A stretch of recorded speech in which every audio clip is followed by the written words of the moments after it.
Essa aula agora é muito leve, muito tranquila, não tem dificuldade, só tem você tem que decorar 3 coisinhas. Mas o resto você tem que entender já tá ótimo. Então vamos lá. Como se define ruptura prematura de membranas? Primeiramente, o que são membranas? Embriologia, segundo ano. O que são membranas ovulares? Nós temos 2 membranas ovulares. Tem uma que plega no útero e outra que se plega, mais ou menos, está em contato com o bebê. A que está em contato com o útero é chamada de córeo. E a que está em contato com o feto é o âmbios. Então essas 2 membranas são chamadas de membranas ovulares. Ok? E elas são responsáveis por proteger, acumular o líquido e fazer com que o feto se desenvolva. Cria uma cavidade amniótica que é onde o feto vai se desenvolver, na sua grande maioria de tempo. Então isso são membranas ovulares. E vai ser definida como ruptura prematura de membrana toda e qualquer membrana que se rompa antes que inicie o trabalho de parto. Então, toda ruptura de membrana, ou toda ruptura que essas membranas se rompam antes de iniciar o trabalho de parto, isso significa a mulher dilatar, chegar no estágio expulsivo, a gente vai chamar de ruptura prematura de membrana. Só que existe uma questão. Para ser considerada uma ruptura prematura, a gente divide essa ruptura de membrana em 4 estágios, ou seja, conforme pode se romper a membrana, a gente vai dividir em 4 entidades, que é a ruptura precoce, que é aquela que acontece após a 20ª semana, só que antes da 30ª semana. Então é muito precoce. Esse feto, entre 24 e 27 semanas, 30, é um feto muito prematuro. Então a gente sabe que o prognóstico é mau, é um prognóstico mau. Agora ela pode ser prematura, aquela que se inicia após 30 semanas e antes de 37 semanas.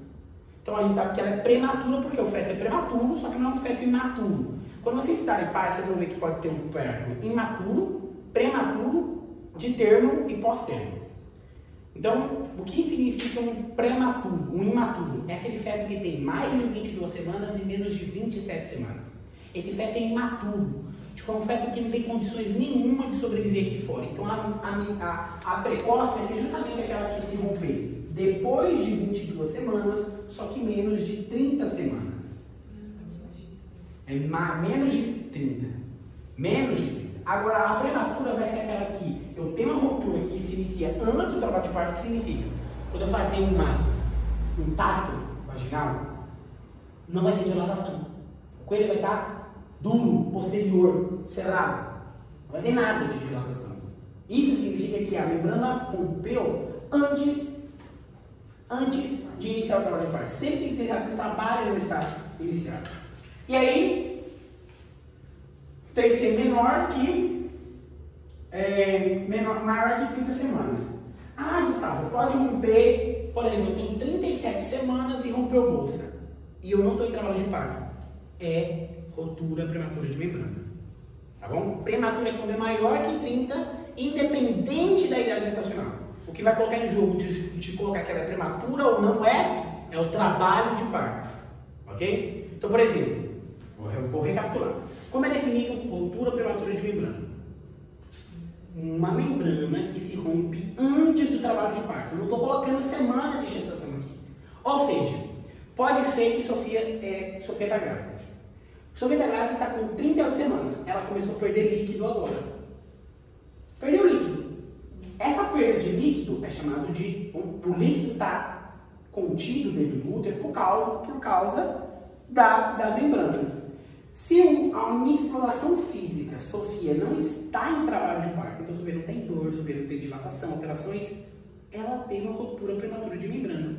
Gustavo, daqui 3 horas, Sofia com 38 semanas, ela entrou em trabalho de parto. Mas a ruptura de membrana foi prematura, antes do trabalho de parto. Então não difere. O que difere é classificar entre prematura e precoce. Se acontece que a paciente tem menos de 30 semanas e tem uma ruptura prematura de membranas ovulares, é uma ruptura prematura de membranas precoce.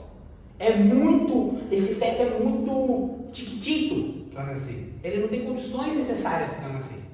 Entendeu? Aqui é como se reclassificasse. Mas o nome continua, é ruptura prematura de membrana. Ela é precoce? Não necessariamente. A paciente não tem dilatação. Então eu vou internar. Aí você já está colocando. O parto vai acontecer. Ela pode seguir internada até base de termo, mas acontece que o prognóstico dessa é um prognóstico que aumenta infecção, oligoâmios, amidramios, ou seja, aumenta a possibilidade desse feto morrer ou ter que interromper esse embaraço. Mas não necessariamente porque tem ruptura prematura de membrana que eu vou terminar o embaraço. Tudo isso a gente vai de acordo com a idade gestacional, quando a gente vê, por exemplo, aquela idade gestacional que acontece 34 semanas, o que eu vou fazer? Entre 34 e 37. Aquela que acontece entre 24 e 30. Tudo isso vai ter uma terapêutica, que eu vou ter que fazer, uma conduta obstétrica para ser tomada, tá bom? Então pode ser, quando for maior de 37 semanas, é até termo, ou seja, se ele não é de 30 semanas e a paciente não estando em trabalho de parto, é prematura. Agora, quando eu chamo de uma ruptura das membranas ovulares, ela pode ser uma ruptura oportuna. Quando é oportuna? Quando as bolsas ovulares se rompem durante o período expulsivo do trabalho de parto. Então, quando a mulher começa, já dilatou 10 centímetros e começa a empurrar, ela estoura. Aí tem a perda de líquido. E se vocês soubessem como isso é lindo, é que quando rompe o líquido, não é um líquido hidrossalino, ele meio que lubrifica o canal e faz com que o feto deslize até você. Por quê? Agora eu vou entrar um pouco no assunto. Quando você tem aqui, se eu coloco água, isso aqui é uma membrana, verdade? O líquido está aqui. Quando você começa a ter uma abertura, por exemplo, está tensionado porque aqui está fechado. E eu estou apoiando o líquido aqui. Não tensiona elas, mas se eu, por acaso, começo a abrir, o líquido vai para um lugar mais declive. E forma o que a gente chama de bolsa d'água.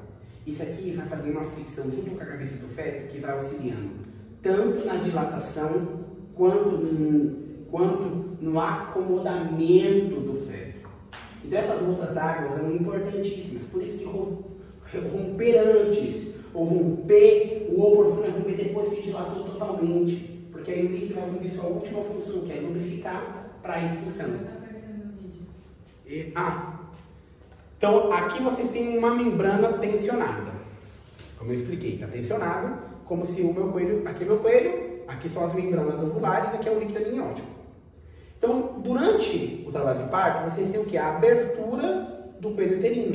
E o líquido começa a tracionar e fazer uma bolsa d'água, que a gente chama das bolsas d'água, que é os líquidos se interpõem entre o feto, entre a apresentação fetal, que seria, por exemplo, minha mão aqui seria a apresentação, o líquido e as membranas. E isso vai ajudando tanto na dilatação como no acomodamento fetal. Por isso que a gente fala que o momento oportuno de acontecer a ruptura, que essas bolsas se rompam, é quando eu já tenho completado totalmente a dilatação. Então 10 centímetros e a paciente entra no estágio expulsivo. E aí o líquido vai cumprir sua última função, que é fazer com que o feto deslize e partir por abraço. E ele nasce. Ou eu posso ter casos que ela pode ser tardia, quando o neném nasce empelicadinho. Então, a ruptura acontece após o período expulsivo. Então aí a gente chama de tardia. Esse oportuno e tardia entra dentro? Não entra dentro de ruptura, entra dentro de como seria as formas de ruptura. As rupturas podem ser precoce, a prematura pode ser precoce ou prematura, que é a ideal. E as membranas podem romper, sendo oportuno ou tardia. Só trouxe mais outros dois termos para vocês entenderem, porque muitas vezes eles perguntam e qual a importância disso. A importância de ter uma ruptura oportuna é pela formação das bolsas d'água. Ok? Então vamos lá. A ruptura prematura de membranas ovulares, também chamada de aminorexia prematura, é definida como a ruptura espontânea das membranas amnióticas antes do início do trabalho de parto. Ponto. 30 minutos, 1 hora, 2 horas. Vocês estão entendendo que, por mais que coloque um tempo e o trabalho de parto se iniciou depois, aconteceu antes. É que o professor de vocês vai querer inventar que tem que ser a ruptura que acontece 1 hora antes do trabalho de parto. Gente, aconteceu antes de iniciar o trabalho de parto? É antes, não precisa colocar um tempo. 10 minutos, 5 minutos, não interessa. Para a medicina não interessa. Ele não vai colocar, gente. Ele vai falar essa 1 hora só para querer enlocar vocês. É antes. 1 hora é antes ou depois do trabalho de parto? Antes. Então é antes. Tudo é antes. As rupturas de membranas é dita pré-termo quando ocorre antes das 37 semanas. Precoce quando se dá no início do trabalho de parto. Oportuna quando ocorre ao final do período de dilatação. E tardia quando ocorre concomitantemente com a expulsão fetal, que ao nascer envolto pelas membranas é designado como impericário. Esse precoce aqui fala muito mais em termos de ser... não é como eu expliquei nesse aqui que o feto está imaduro. Aqui é a natureza fetal, mas é como o começo do trabalho de parto. Desconsidere esse precoce aqui. Risquem, desconsidere. Mantenha esse que eu falei aqui, que é o que realmente eles cobram. Eu pensei que eu li esse precoce aqui quando eu estava na aula, eu pensei que eu tinha tirado. Para mim, não tinha tirado. E aí, uma paciente pode classificar o seguinte: uma vez que ela teve a ruptura prematura de membrana, e ela foi prematura, então ela foi daqui, foi aqui, a gente está aqui. Vou apagar o resto para vocês no segundo vídeo. Qual é o certo? Porque ela tem que romper de qualquer forma. O certo é acontecer aqui, amiga, oportuno. Quando tiver após o período expulsivo. Ó, vou colocar. Isso aqui seria fisiológico aqui. Não causa problemas e aqui também não causa problema. Então, aqui patológico. Nossa aula vai focar aqui. Ali eu expliquei como as membranas oculares rompem. Elas podem romper prematuramente, oportuna ou tardia. E a questão de ser precoce, eu quero saber sobre a maturez do meu feto. Tá? Aqui eu vou falar o seguinte: que entre 22 e 30 semanas acontece uma ruptura prematura de membrana, é uma ruptura muito precoce. O meu feto é muito imaturo. Ou seja, não tem condições para sobreviver, caso eu tenha que retirar esse feto. Não adianta fazer neuroproteção, não adianta fazer maturação pulmonar, se ela não tem nem pulmão ainda desenvolvido, coitadinho. Então é um feto muito que eu vou estar ali dando suporte, hidratando o paciente, torcendo para ela não fazer uma infecção, uma coriomielite, não fazer um anidrama. Isso para mim não tem que terminar esse embaraço. Mas o que a gente vai discutir agora é vou até apagar para não ficar, para já acabar com tudo isso aqui. Então a gente vai dar dentro agora apenas do embaraço dentro da prematura. Então aquela paciente que teve uma ruptura antes de iniciar o trabalho de parto. Essa paciente que teve ruptura prematura de membrana vai ser classificada assim. Existem 2 formas de eu classificar elas. Eu posso classificar elas de acordo com a duração, quanto tempo da ruptura prematura de membrana, e o trabalho de parto para se iniciar vai se chamar de período latente de ruptura prematura de membrana. Então, por exemplo, rompeu hoje as suas bolsas, levou 4 semanas para iniciar o trabalho de parto. Então, o período de latência foi um período de latência de 4 semanas. Esse período que transcorre entre a ruptura prematura de membrana e o trabalho de parto é chamado de latência da ruptura prematura de membrana. Enquanto que, a partir do momento que se a paciente em 24 horas não entra em trabalho de parto, a gente chama de uma ruptura prematura prolongada. E qual é a implicação obstétrica? O que eu quero dizer com isso? Vocês têm que saber isso aqui. Uma paciente que tem um período de latência muito grande, elas têm um risco aumentado de infecção. Então, aumenta o índice de mortalidade materno-fetal, aumenta o risco de complicações. Então, vocês têm que gravar na mente de vocês que o tempo de latência é diretamente proporcional com as complicações da RPM. O que seja, quanto menor o período de latência, menor o índice de complicação. Quanto maior o período de latência, maior o índice de complicação. E a questão de você chamar se é prolongado ou não é questão que se passa 24 horas. Passou de 24 horas se chama de prolongado. Porque a paciente pode em 24 horas entrar em trabalho de parto. Então ela não teve uma ruptura prolongada. Só para vocês saberem. Eu não entendo porque o professor... Isso, porque toda RPM prolongada vai ter um período de latência. Ok? Pronto. Agora, qual é a etiologia? Não tem etiologia. Não existe etiologia. Então eu não posso chegar a falar para vocês, só que existem os fatores desencadeantes, os fatores pré-exponentes e os coadjuvantes. E esse é o slide que eu falei que vocês vão ter que decorar cada uma dessas entidades. Então a gente vai ter os fatores predisponentes, ou seja, que vão predispor a mulher a uma ruptura prematura de membrana. A primeira são as condições socioeconômicas. Mulheres que têm um baixo nível econômico acabam tendo situações insalubres, não procurando atendimento médico, pode levar à ruptura. Logo nós temos tabagismo, multiparidade, cirurgias prévias no cérvix, incompetência em estímulo cervical, abortos prévios e apresentações anormais. Quais apresentações anormais, Gustavo? Situação transversa. E amionites, que seriam infecções, ou seja, inflamação do ânus. Tudo isso dizem que predispõe porque a paciente não vai às consultas, a paciente tem um coelho que ele tensiona demais as membranas, o estágio inflamatório maduro, o coelho madura as membranas e faz com que elas tensionam e, consequentemente, estourem, ou seja, se rompam.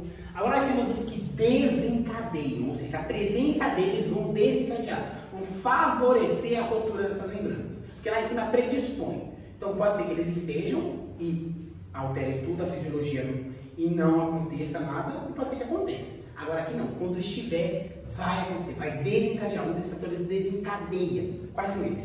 Por alterações estruturais das membranas ovulares. Existe que a deficiência e a presença de algumas enzimas, das metalosproteínas, fazem com que essa membrana não tenha uma elasticidade, se tensione e se curva. Eu vou explicar no próximo slide para vocês como acontece de forma passo a passo. Só que eu quero que vocês saibam, o traumatismo, pelo próprio efeito. Quando você tem um traumatismo, você pode fazer uma força de aceleração e desaceleração e romper.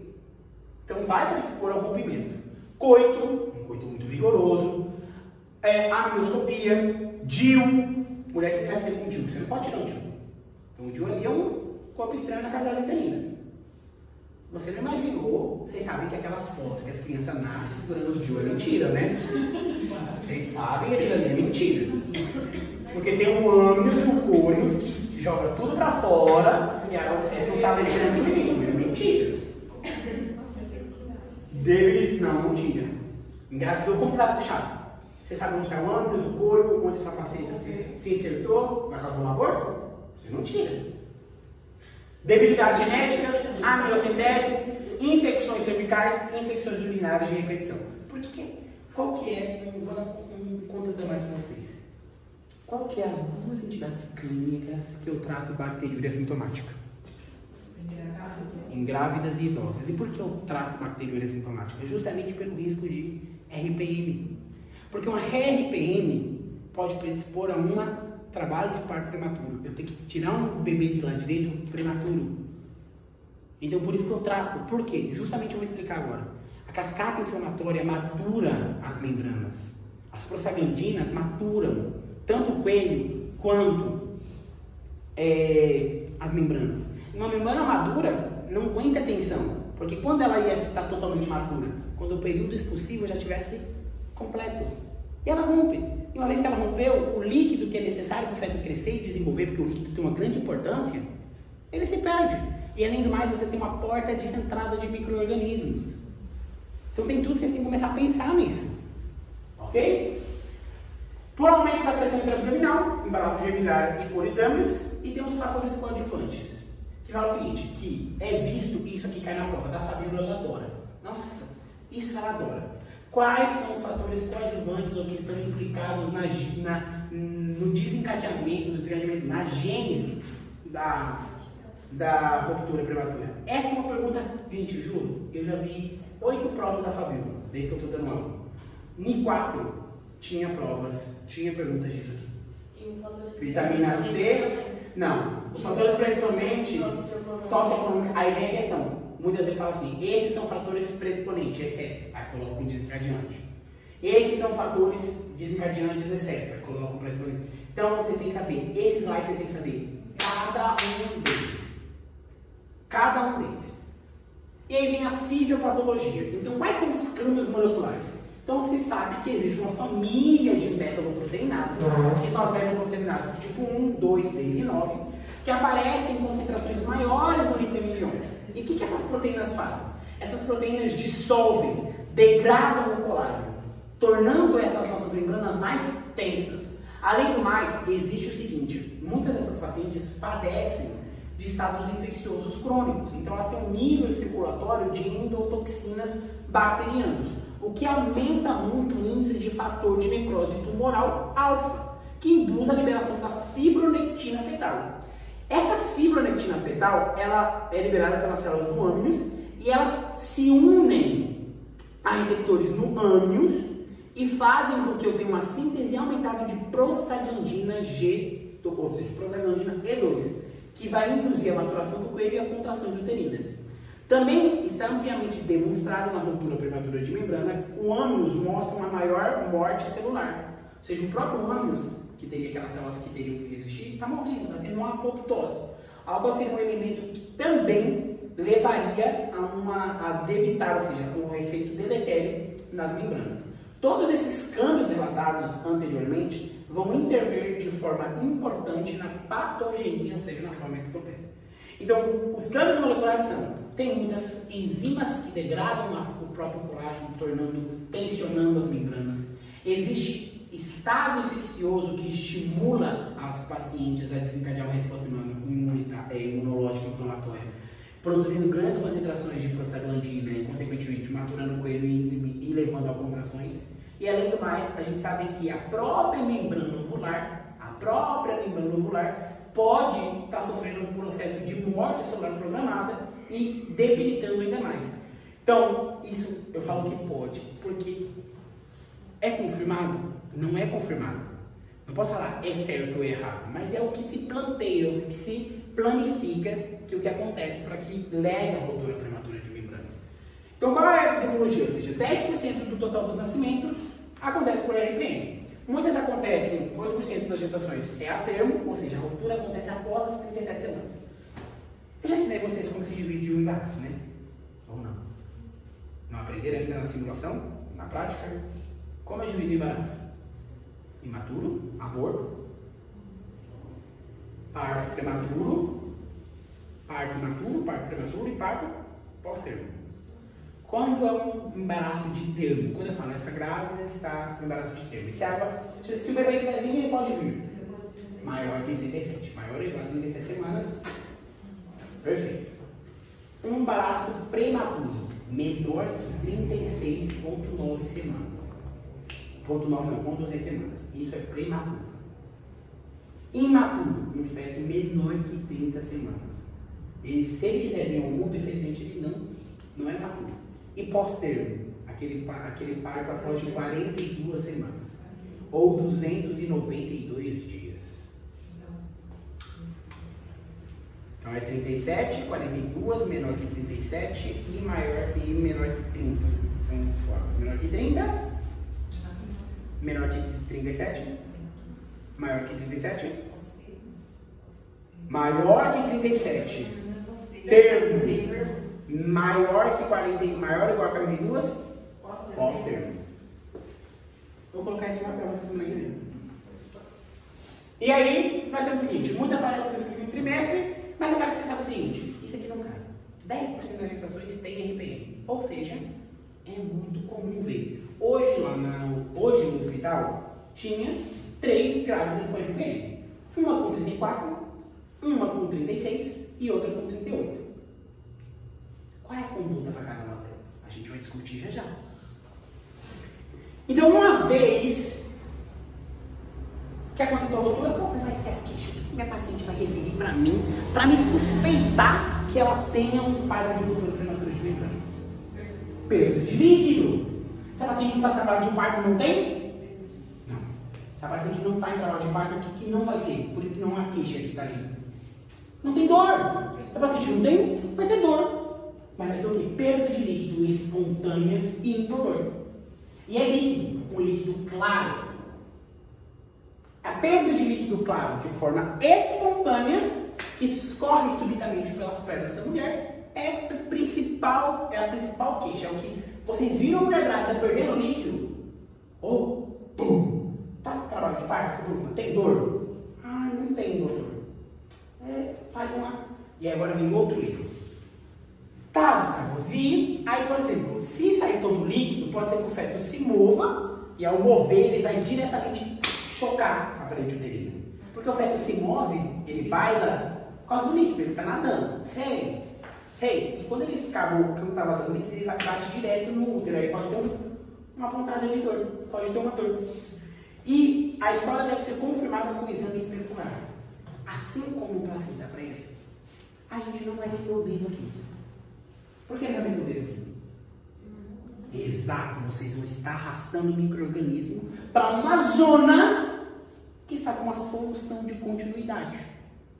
Então, jamais faremos tato, não é que jamais. De primeira eleição não faremos o tato. Faremos uma especuloscopia. E ao fazer a especuloscopia na avaliação do exame físico, vocês vão pedir para a paciente fazer a manobra de Valsalva, que seriam as maneiras de você confirmar a ruptura prematura de membrana. Não Valsalva. Você vai pedir para ela contrair o abdômen e fazer força, que vai aumentar a pressão intra-abdominal, empurrar o útero e fazer com que ela perca líquido. E aí eu ver a saída de líquido do coelho uterino do ósseo pelo meu exame especular, já confirmo o diagnóstico. Mas, Gustavo, eu perdi. Tipo, já vazou todo o líquido. Eu mandei ela fazer a manobra de Valsalva e não saiu líquido. O que eu faço agora? Vou mandar ela para casa? Não. Existem outros métodos que me auxiliam a diagnosticar. Então, o primeiro, muito importante, é o pH vaginal. Quanto que é o pH vaginal normal da vagina? É ácido ou básico? Ácido. Então, se é ácido, ele é menor que? Ele é 4. Menor que 4,5, 3,5. É muito ácido. Muito ácido. Só que o líquido amniótico ele é altamente alcalino. Ele tem um pH acima de 9. Ou seja, quando ele entra em contato com esse de cálcio, ele alcaliniza a vagina. Então a gente vai encontrar um pH maior que 7. E a gente tem uma tira de laboratório que a gente pode pegar, fazer um swap do fundo de sacos vaginais e tirar. E esse fio maior, tirar uma tira reativa.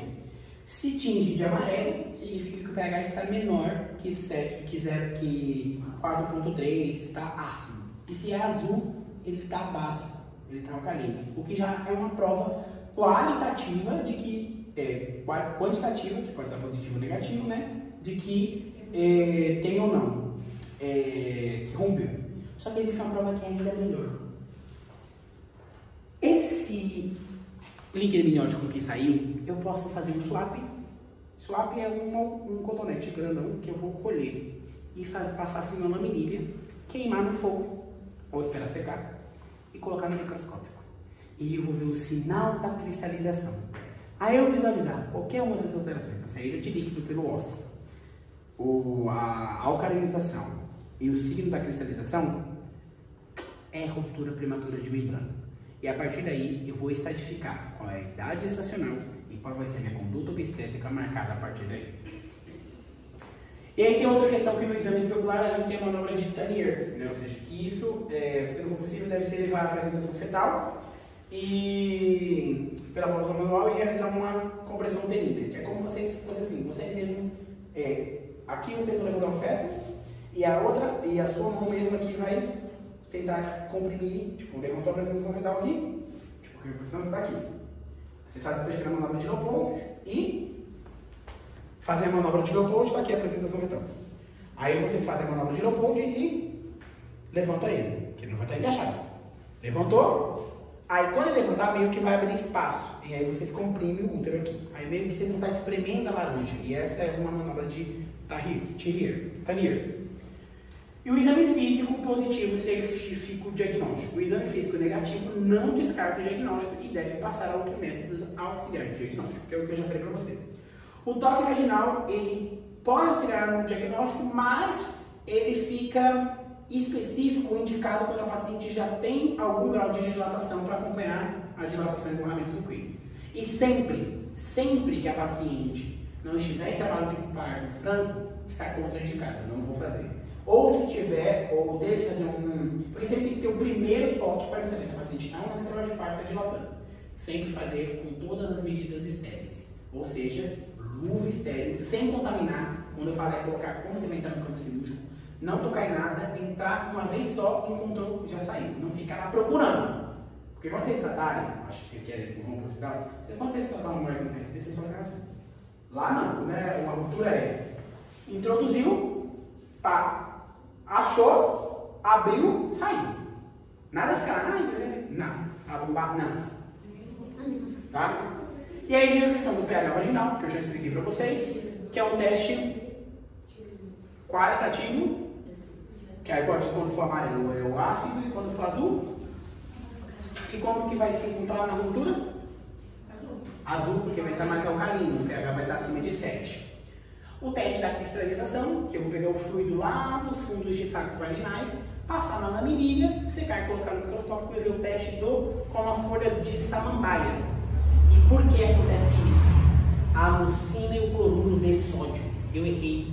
Eu não vou mentir para vocês. Na prova minha final que eu passei, tinha cloruro de potássio. E eu marquei. E era NDA, porque era cloruro de potássio e não era de sódio. E quem provoca essa reação é a mucina junto com o cloruro de sódio. E eu fui lá e coloquei cloruro de potássio. E eu errei. Só que eu tinha acertado outras 14, então tinha passado. Mas... E esse é considerado o teste gold standard, ou seja, entre os métodos, nunca mais erro. Nunca mais eu errei. E eu falo pra ninguém, nunca mais erro. E também tem uma mudança do color, ou seja, logo da limpeza do coelho fundo do saco vaginal, se extrai uma pipeta material do canal cervical. E se coloca no porta-objetos, se extrai e se estende, calentando suavemente na lâmina por 30 a 60 segundos. Se o material cambia, ou seja, muda para incolor e branco, inicia-se, ou seja, sabe como sal? Vocês vão passar no fogo. Aí vai aparecer um monte de pontinho branco, assim, como sal. Isso fala que tem líquido amniótico, que é a mucina. Você está vendo a mucina aí. Agora, se mantém marrom, aquilo ali era muco cervical. Então, amarronado. E outras provas que tem. O que costuma? Essas provas aqui no Paraguai, eu vou falar a mesma frase para o professor de vocês falam. Não existe no Paraguai. Tá? Mas vocês têm que conhecer. Que são... O líquido amniótico, como eu falei, ele é como se fosse um suco do feto. Então todas as proteínas fetais, a maioria das proteínas fetais tem ali. É um suquinho do feto. Então, o que vai acontecer? Vocês podem pedir uma prova de tinção de células e glóbulos lipídicos, que é para visualizar as células do âmnios. Ou vocês podem pedir a alfa-fetoproteína, ou vocês podem pedir a fibronectina fetal. Só que o que todos eles compartilham entre si? Que não tem no Paraguai e são métodos incomparáveis, ou seja, não são socioeconomicamente aceitos. Ou seja, por mais que tenha, não são perfeitos, eles são inespecíficos. Agora, tem um que vocês vão ter que fazer sempre ótimo, é a ecografia. Porque a ecografia mede ou valora, divide o útero em 4 quadrantes. Então aqui nós temos o útero e você faz uma ecografia. E aí, a partir daí, você mede assim o seguinte, aqui tem uma quantidade de líquido, aqui tem outro, aqui tem outro, aqui tem outro. Juntando tudo isso, a gente tem um índice de líquido amniótico. Se é considerado normal atualmente, é um líquido que é maior, ou seja, ele é maior que 8 e menor que 20. Aí é o normal, 20 quanto? De ILA. ILA é, em milímetros. Então, de 18, de maior que 8 e menor a 20 é normal. Se você tem ruptura prematura, isso vai ajudar esse último diagnóstico, porque você vai ter um líquido diminuído, você está perdendo líquido. Então, sempre vai estar abaixo de 8, tá? Assim, sempre vai estar fazendo o quê? Uma entidade que a gente chama de pouco líquido, é chamada de oligoâmnios. Então, é útil para dizer, ajudar a auxiliar o diagnóstico, porque está tendo perca de líquido e vai ter diminuição do ILA, o índice de líquido amniótico. E também vai ser um dos critérios que eu vou poder utilizar lá na frente para me determinar se eu vou ou não terminar o embaraço. Porque quando a ruptura uterina, uma ruptura prematura de membrana tem um anidramios, que significa a ausência de líquido amniótico, é um critério de terminar o embaraço. É incompatível com a vida fetal. Tem que tirar. Tá? E aí a gente pode fazer a amniocentese diagnóstica, que é pulsar e extrair o líquido. Quem vai fazer isso? Quem é o louco? Aqui você tem um UTI neonatal? Aqui você tem um cirurgião neonatal? Não tem. Então essas coisas não se fazem aqui. Agora, qual é o tratamento? Existe o que a gente fala que tem um tratamento geral. Ou seja, independentemente de quem romper bolsa, quantas semanas for, vocês vão aplicar isso aqui. E o intérprete prescreve. Vocês fazem prescrição. Então isso aqui é o básico de vocês fazerem prescrição. Então, chegou um paciente com ruptura prematura, você fez o exame especular. Você não. Você vai estar lá igual uma portinha do lado. Assim. Eita. Aí, você saiu do líquido, você eita, onde tá saindo? Aí você fala, rotura prematura. Então a primeira coisa, internar a paciente.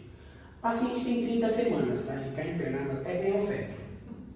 Ela tem 20 semanas, 20 não, é aborto, aí outra coisa. Ela tem 24 semanas, rompeu? Vai ficar internada até ganhar o menino. Então internação e repouso absoluto. Além disso, vocês iniciam hidratação. Por que hidratação? Vocês dão um líquido para essa paciente para que ela comece a produzir mais líquido amniótico, para que a gente não deixe faltar líquido. E pede exames laboratoriais. Por quê?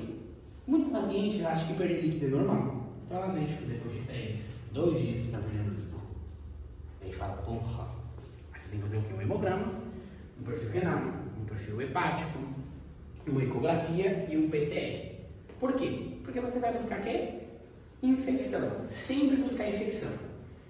Higiene perinatal, recâmbio de apósitos, ou seja, vocês vão colocar, não deixar nada como líquido, tá? Então, tipo assim, fralda, paninhal, que aqui, nada. Tipo, se vai vazando, a paciente vai trocando. Molhou, trocou. Por quê? Aquele líquido tem mucina, tem glicose.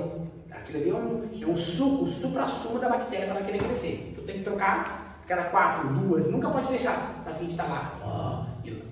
Vocês vão matar o paciente. E por último, omitir o trato vaginal, se a paciente está sem trabalho de parto. E comecei a pensar que está sem. Vocês vão fazer um trabalho de parto. E sempre que a paciente tem trabalho de parto, não existe parto indolor. Deixa o paciente, ganhei meu filho lá, não senti nada, só saiu, não. Dói. Só que é uma dor assim que eu, pelo menos, vejo nessa paciente. Ela se mata para trazer o filho dela para o mundo. Não existe presente melhor do que você entregar o bebê para elas. Não existe. Tipo, é uma felicidade, um encantamento, é incrível. Mas o encantamento do bebê acaba na hora que eu entrego ele. Tipo, saiu, eu já entreguei e acabou o encantamento dele. E todas as pacientes com ruptura prematura de membrana vão ter que ter antibiótico terapia. E caso a paciente não tenha cultivos de secreção vaginal para Streptococcus do grupo B e micoplasma, solicitar também. Por que é importante solicitar essas duas bactérias? Porque elas podem ser causas propriamente ditas, tá, da ruptura, a colonização pelo Streptococcus agarictiae pode estar provocando inflamação, só que elas também vão ser uma causa principal de coriomielites e de complicações fetais. Qual é a principal causa de meningite fetal? No recém-nascido?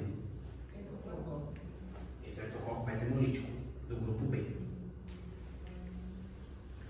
Qual é a conduta? A partir disso aqui vocês vão fazer para todas as pacientes. Todas. Vou fazer isso aqui. Mas qual é a conduta direcionada de acordo com a idade gestacional de cada uma delas?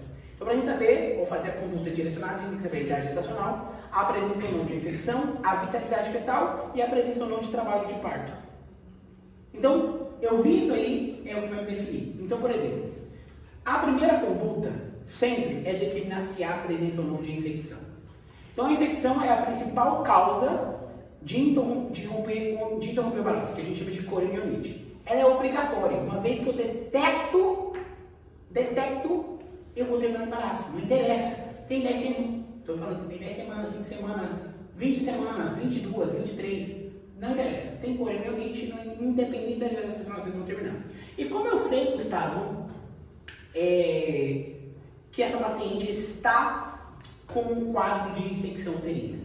Aí teve um cara muito inteligente, em 1944, que foi George Gibson, que ele viu muitos casos de infecção e ele criou os critérios de Gibson, que quando estão presentes mais de 2 critérios de Gibson, me falam a favor de uma coriomielite e é uma indicação de você terminar o embaraço. E qual que é a via de terminar o embaraço? Aqui sim. A via para vocês terminar o embaraço obrigatório é a cesárea. Aqui vocês vão fazer um trabalho cesariano. Por quê? Porque vocês não querem deixar muito tempo o feto tá lá dentro. Agora, por exemplo, se o feto já está dilatado, aí vocês vão preferir, se já tiver dilatação, prefere-se parto vaginal. Justamente pelo paciente, para ele já tragar aquelas bactérias, para ele já ser colonizado. Mas se não, a gente tira o feto por cima. Porque é mais fácil. Predispõe diminui o risco de muita coisa. Não para a mãe. Para a mãe acaba aumentando o risco de infecções, mas a gente consegue controlar na antibiótico-terapia. Mas aí nosso foco aqui é o feto. Porque o feto, você pega uma pneumonia com semanas de vida, é catastrófico. O feto é melhor. Cesárea. E para a mãe É melhor vaginal porque impede as infecções. E quais são esses critérios de Gibson? Ele é classificado como um quadro clássico de infecção, gente. Infecção. Então vocês vão detectar o quê? Uma paciente com febre, com a temperatura maior de 37,5. Vai ser aquela paciente que vai ter uma leucocitose com desvio para a esquerda, ou seja, com uma neutrofilia maior que 15.000. É aquela paciente que tem taquicardia. O feto também entra em taquicardia, porque o útero está inflamado, então o feto também sofre. Nós temos uma sensibilidade uterina, um útero blando, e principalmente a gente vai ter leucorreia. Então a gente vai ter um líquido amniótico que antes era claro, incolor, indolor, que passa a ser purulento, verdoso e fétido. Então a presença de qualquer um, ou seja, de dois desses fatores, é indicativo de eu terminar. E uma vez que eu termino, ou seja, institui-se imediatamente nesse caso antibiótico-terapia. Se a paciente já não estava com antibiótico-terapia, vai instituir na hora. Ou se ela já estava, vocês vão associar ampicilina com gentamicina. Então, que é o nosso carro-chefe. Não é não, porque a antissética era clindamycina. Aqui é ampicilina. E por que ampicilina? Você já se perguntaram por que ampicilina? Ampicilina é uma das únicas penicilinases existente, a penicilina que cobre estreptococcus beta-hemolítico no grupo B. Então, por isso que é ele. E gentamicina. E logo depois, né, ou seja, que deve ser mantido até 48 horas após o último episódio febril, não sendo necessária a administração de manutenção oral.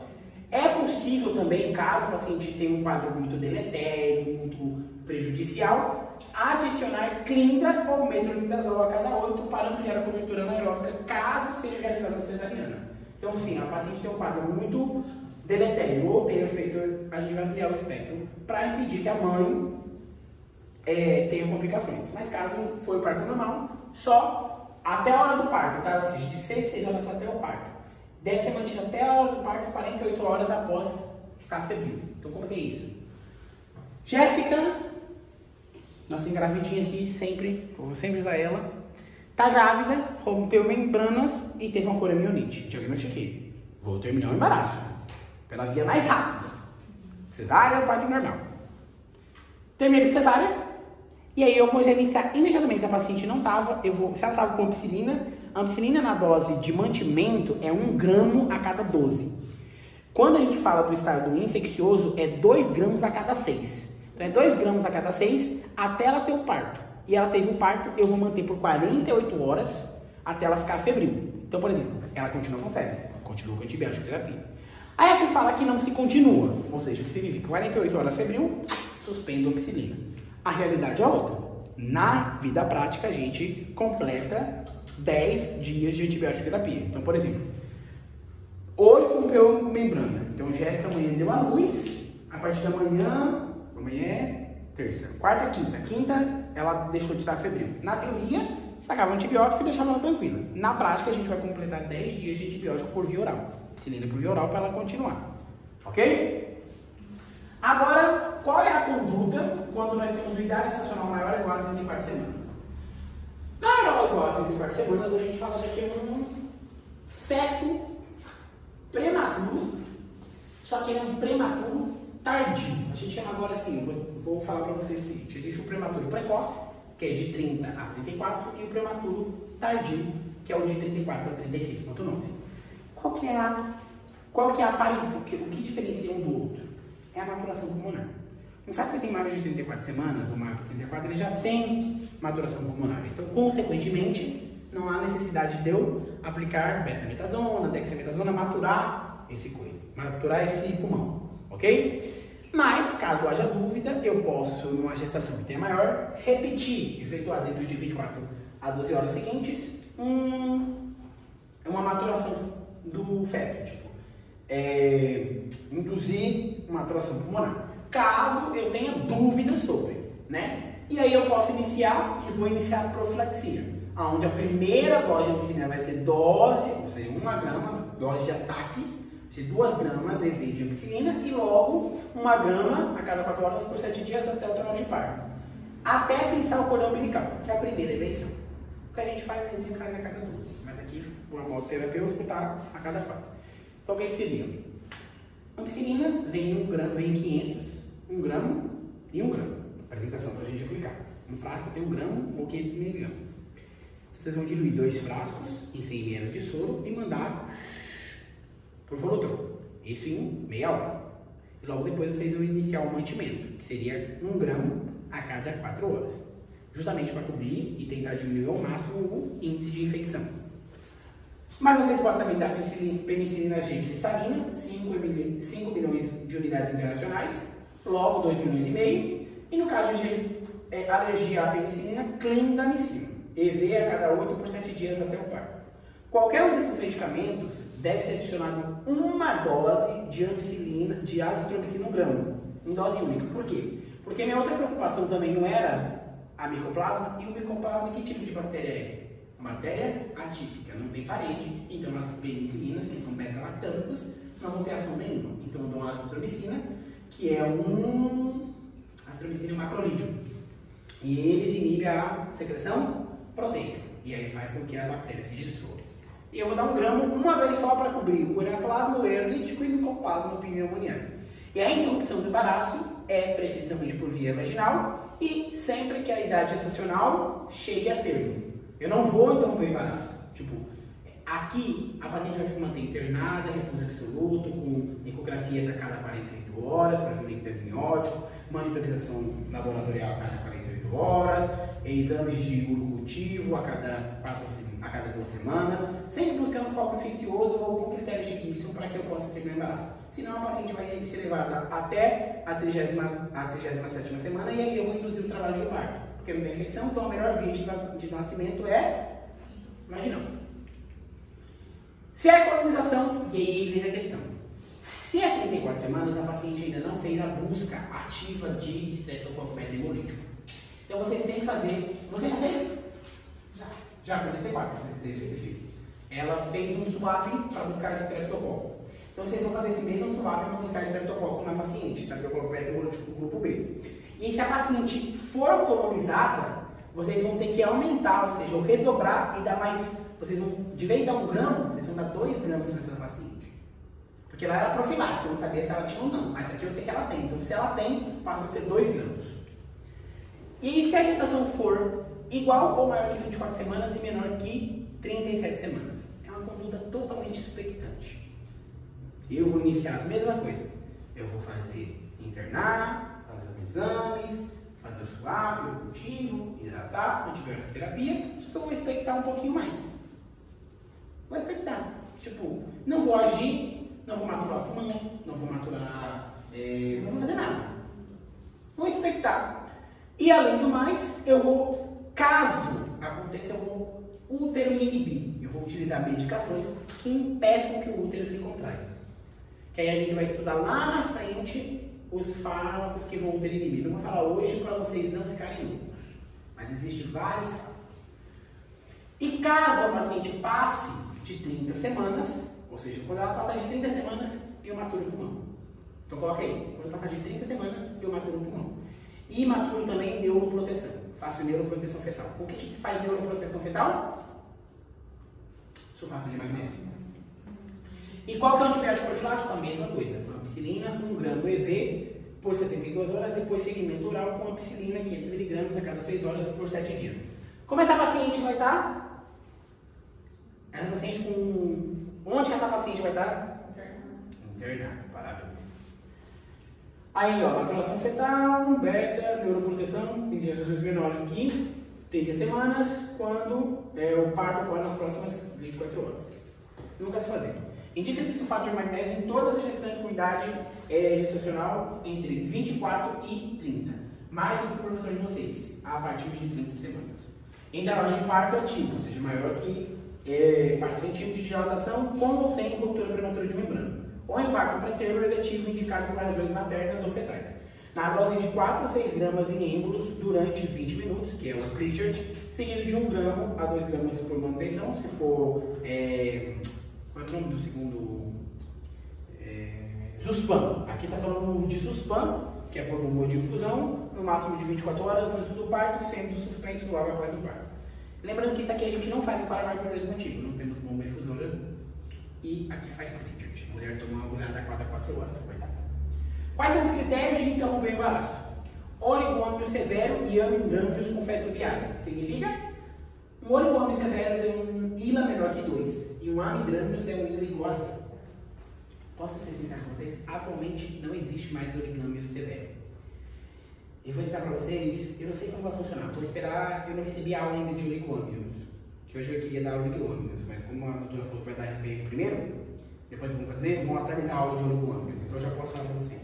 Não existe mais oligômio severo, só existe amidrâmios, porque a classificação de oligômios mudou totalmente. Eu aprendi de uma forma, no ano passado eu atualizei, vocês já vão aprender de uma forma mais fácil, para vocês é mais fácil. Evidências de deformação por compressão fetal, se há confirmação de alteração de sofrimento fetal cardíaco e hemodinâmica fetal, se existem signos de infecção amniótica, coremionite, e segundo os critérios obstétricos, a via mais adequada. E gestações menores que 24 semanas, gente. Gestações menores que 24 semanas, infelizmente, é muito para o prognóstico. Vocês podem fazer todas aquelas medidas, né? Mas o que acontece? Não se recomenda. Não se recomenda fazer procólice, magulação, profilaxia para estreptococo, neuroproteção. Por quê? Porque esses pacientes vão ter que ficar internados, por exemplo, se a paciente rompe bolsa com 22 semanas, ela tem que ficar internada, no mínimo, 20 semanas. 20 não, 16 semanas. 15 semanas, se a gente fosse esperar é muito tempo, então vai infeccionar, ela vai perder o feto. Eu tive um caso dessa com a paciente tinha 27 semanas e ela estava no exatamente ela se internou, ela estava internada, ela se internou com 24 semanas. E ela teve o filho dela 3 semanas depois, com 27 semanas. Nasceu, até hoje está em neonatal, até hoje está em neonatal, está internado. É cego, ele não vai escutar. Ou seja, tem muitas complicações. É muito sofrimento, tanto para a mãe quanto para o feto. Eu sou a favor de terminar. Aqui a gente não fala questão de opiniões, mas eu sou a favor de terminar. Claro que vai vir um que vai falar assim, Gustavo, existe um feto lá nos Estados Unidos, que nasceu com 22 semanas, hoje anda, corre. Vocês não são Estados Unidos. Não temos incubadoras, não temos úteros externos, não tem. Não tem nem aqui no Paraguai, não tem nem no Brasil, não tem. Então o feto vai morrer, o prognóstico do feto é muito baixo. E a família toda sofre. E quais são as complicações? Eu acho que esse é o último slide, se eu não me engano. Não, é o penúltimo. E quais são as complicações?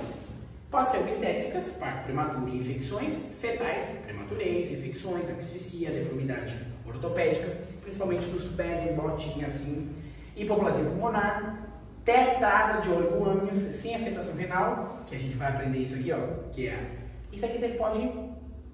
Já estão riscando aí? Que isso aqui vai cair? Tetrada do oligômios sem afetação renal, que é alteração facial, posição aberrante das mãos, dos pés e hipoplasia pulmonar. E maternas, coremionite e infecção puerperal. Qual é a infecção puerperal mais frequente? Qual é a infecção puerperal mais frequente?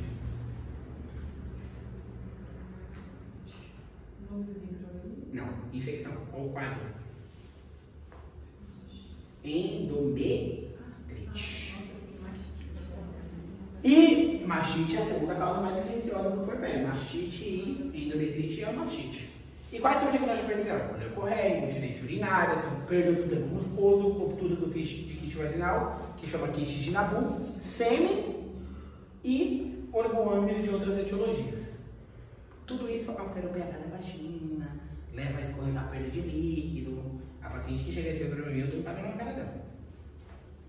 Minha filha, como que você não sabe? E aqui nós estamos resumando. Então, se vocês têm uma paciente que tem RPM antes das 24 semanas, então a conduta é individualizada junto com o casal, que seria explicar para o casal que o feto dele não tem como, e aí no caso deles quererem ter autorização, a gente induz ou a gente espera dar as 24 semanas, evoluir, dar 24 semanas, e entre 24 e 34 vai ser conduta expectante, repouso absoluto, internação, pesquisa estreptococos, hidrato, fazer terapia, matura pulmão, matura neurônio, ele espera que não se complica.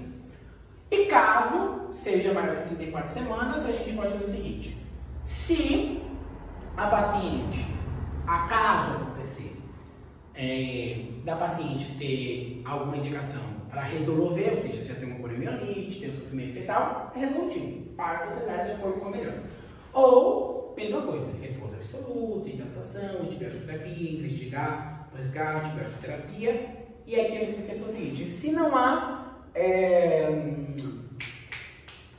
dúvida enquanto a maturação pulmonar, não precisa se preocupar contra isso.